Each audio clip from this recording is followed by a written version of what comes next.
Hoy hablaremos sobre la inconsistencia en el procesamiento de la I-220A, las nuevas verificaciones al parol humanitario, las limitaciones para hacer una petición familiar si se ha entrado de manera irregular en los Estados Unidos, y responderemos preguntas de la audiencia sobre permisos de viaje denegados y si es posible aplicar al parol humanitario desde terceros países. Okay. La pregunta tiene dos respuestas. Notas de inmigración con los abogados Alejandro Vázquez Sánchez y Luis Negrón.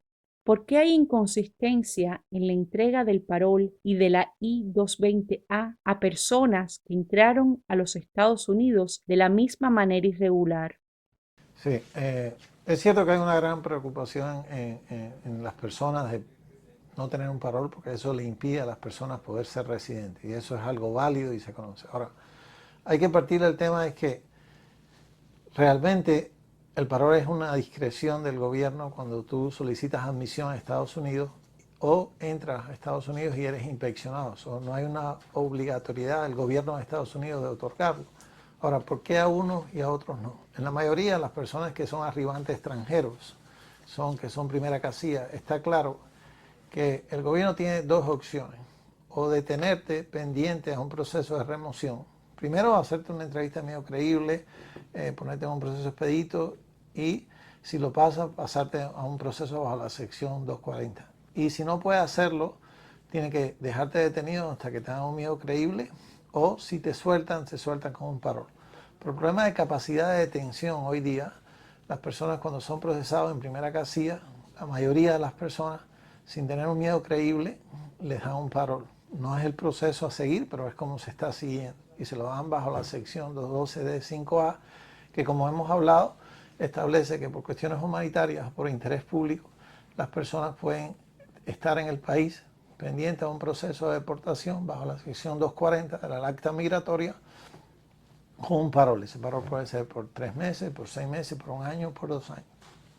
Ahora, lo que ha pasado fue que a partir de la pandemia y el cierre de los puentes fronterizos, las personas que entraban de manera irregular no eran primera casilla, son segunda casilla. Y en segunda casilla son las personas que se encuentran en Estados Unidos.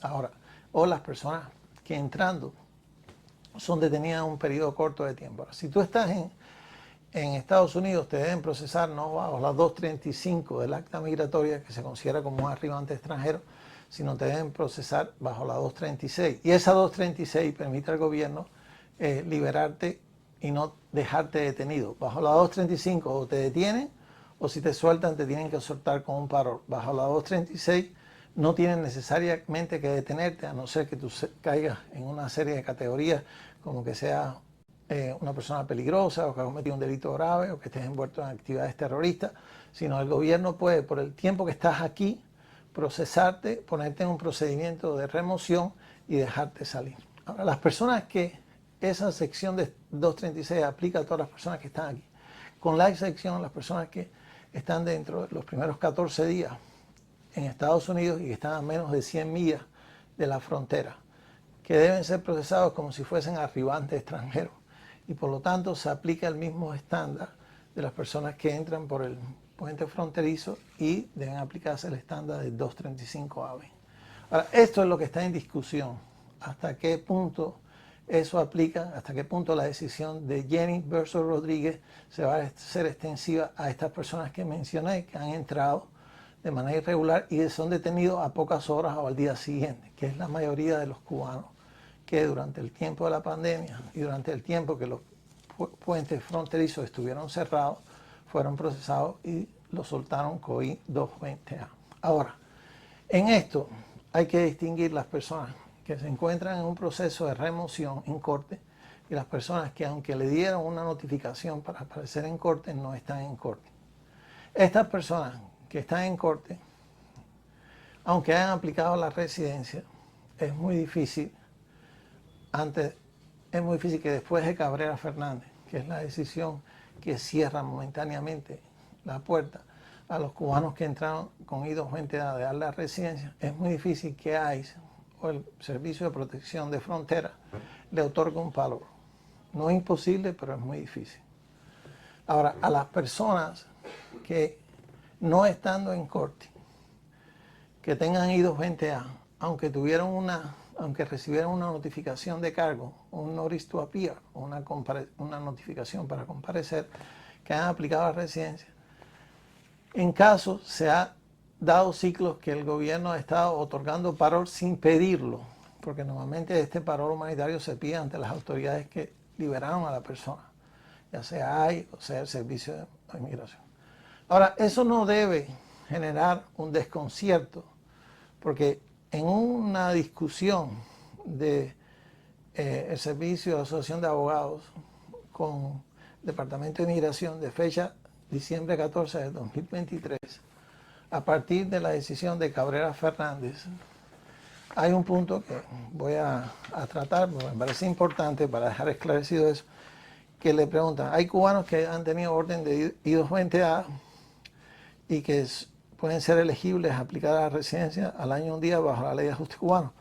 Y entonces ellos dicen, después de Cabrera Fernández, normalmente el razonamiento es que si tienes I-220A no calificas a la residencia porque no se considera el argumento extensivo de la decisión del Supremo de Jennings versus Rodríguez. Sin embargo, ellos dicen, estos cubanos que se encuentran con un proceso pendiente, nosotros vamos a revisar y si consideramos que debieron ser procesados inicialmente con un parol, nosotros de mutuo propio nos comunicaremos con las agencias que lo liberaron, que sea AI o el Servicio de Protección de la Frontera, para que ellos consideren la manera de otorgarle un parol.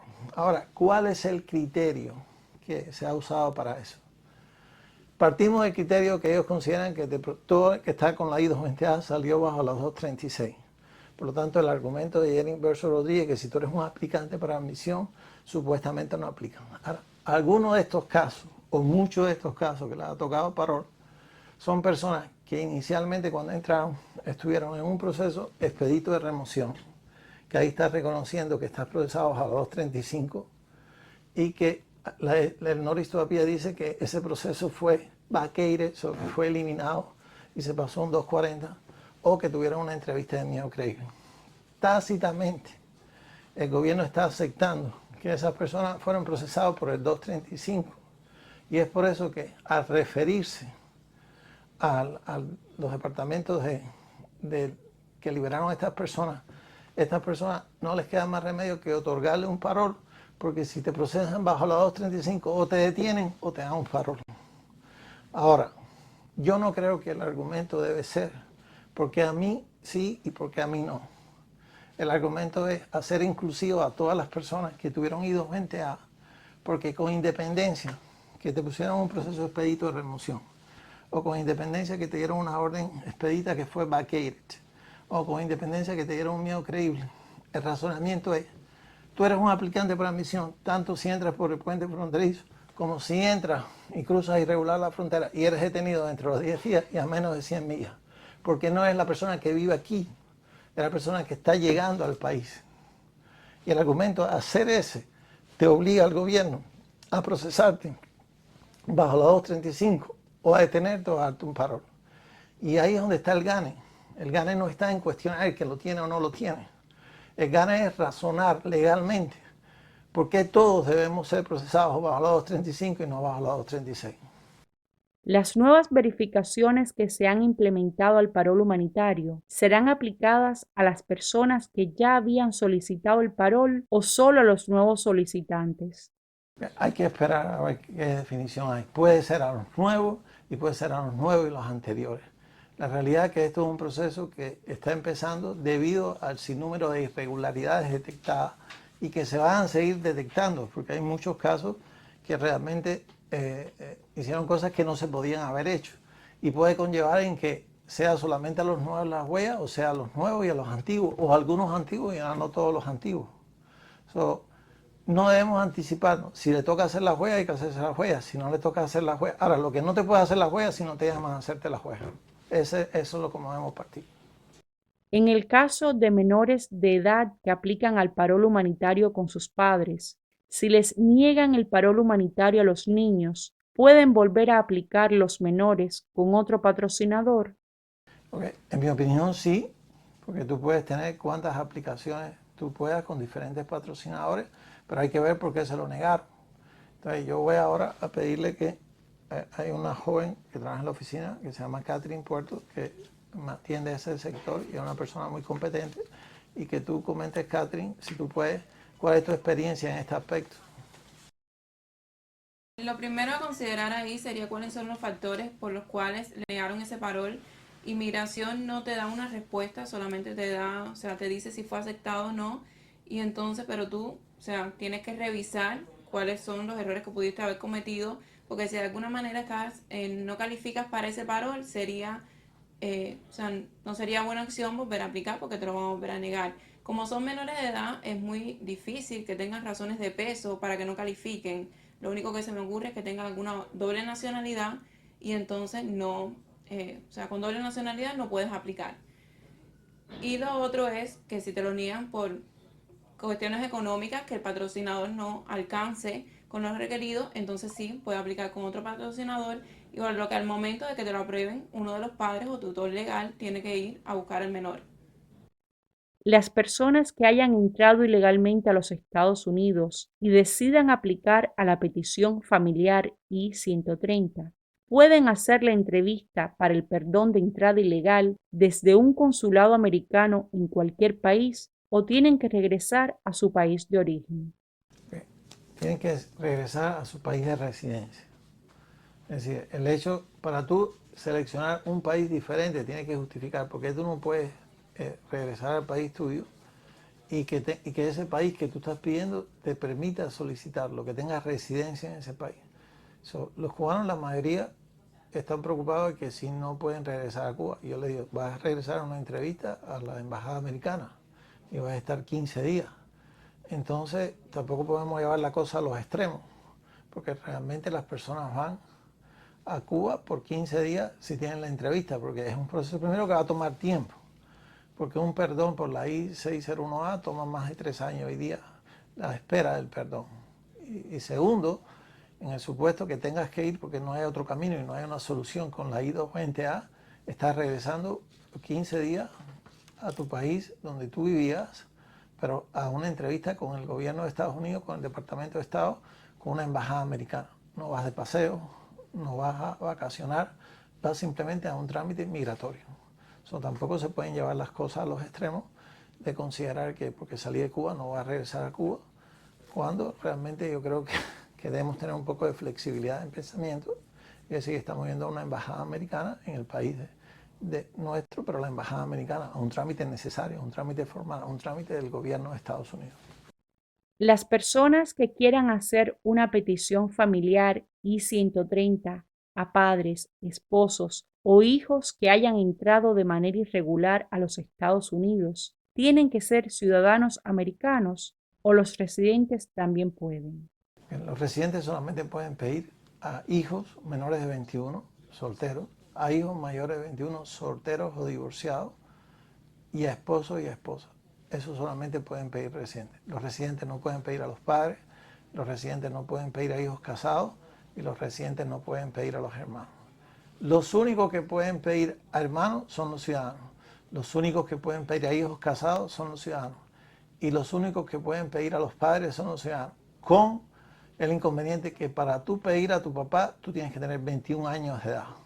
El por qué es eso es porque la ciudadanía americana se otorga por nacimiento, con independencia del estatus legal de tus padres. Y como un coto o un pare a la posibilidad de que tú nacieras aquí de padres ilegales y que tú pidieras a tus padres, elevaron la edad de que el ciudadano americano pidiera a los padres hasta los 21 años de edad. Preguntas de la audiencia. Pregunta de Nay. Ella quiere saber si las personas con nacionalidad venezolana, nicaragüense o cubana pueden aplicar al parol humanitario mientras se encuentran en terceros países. Okay. Mi pregunta, mi respuesta inicial, la voy a confirmar con Catherine, es que sí, siempre y cuando tú no tengas una residencia permanente en un tercer país, ni tengas nacionalidad, pero sobre todo residencia permanente. Una residencia temporal no excluye la posibilidad pero una doble nacionalidad o una residencia permanente sí te hace inelegible. ¿Eso es correcto, Catherine? Sí.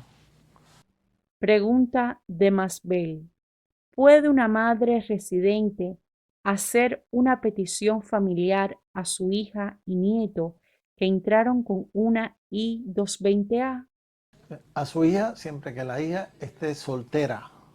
Y al nieto, no, la madre no pide al nieto, la madre pide a la hija. Y la hija ala a los nietos, a los hijos menores de 21 años. Pregunta de Olinda Rodríguez. Soy venezolana, pero tengo doble nacionalidad. ¿Puede mi hermana patrocinarme por el parol humanitario? ¿Cuál es la respuesta? No, en ese caso no, sería denegado. Solamente puede pedir al marido de ella, si está casada, al esposo.